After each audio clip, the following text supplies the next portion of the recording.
വീട്ടിലെ കുടുംബ വഴക്കിനെ തുടർന്ന് അച്ഛനും മകനും കുത്തേറ്റു. എടപ്പാറ്റ സ്രാമ്പിക്കൽ കുന്നിലെ കാപ്പിൽ കുഞ്ഞൻ, മകൻ സുരേഷ് ബാബു എന്നിവർക്കാണ് കുത്തേറ്റത്. ഗുരുതര പരിക്കേറ്റ സുരേഷ് ബാബുവിനെ കോഴിക്കോട് മെഡിക്കൽ കോളേജ് ആശുപത്രിയിലും കുഞ്ഞനെ മഞ്ചേരി മെഡിക്കൽ കോളേജ് ആശുപത്രിയിലും പ്രവേശിപ്പിച്ചു. കഴിഞ്ഞ ദിവസം വൈകിട്ട് 4-നാണ് സംഭവം. വീട്ടിൽ വഴക്കുണ്ടാക്കിയ കുഞ്ഞന്റെ മറ്റൊരു മകനായ രതീഷ് സഹോദരൻ സുരേഷ് ബാബുവിനെ കുത്തുന്നതിനിടെ തടുക്കാനെത്തിയ കുഞ്ഞനും കുത്തേൽക്കുകയായിരുന്നു. സംഭവത്തെ തുടർന്ന് രതീഷിനെ മേലാറ്റൂർ പോലീസ് കസ്റ്റഡിയിലെടുത്തു. ഈ ചാനൽ ന്യൂസ്, പെരിന്തൽമണ്ണ.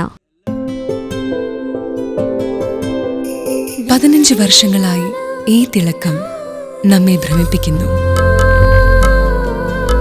15 വർഷങ്ങളായി ഈ വ്യത്യസ്തത നമുക്ക് ആത്മവിശ്വാസം നൽകുന്നു.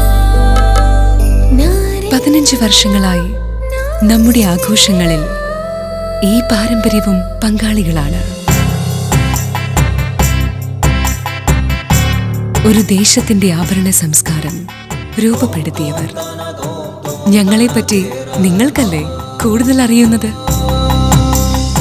പരിശുദ്ധിയുടെ സുവർണ പാരമ്പര്യം.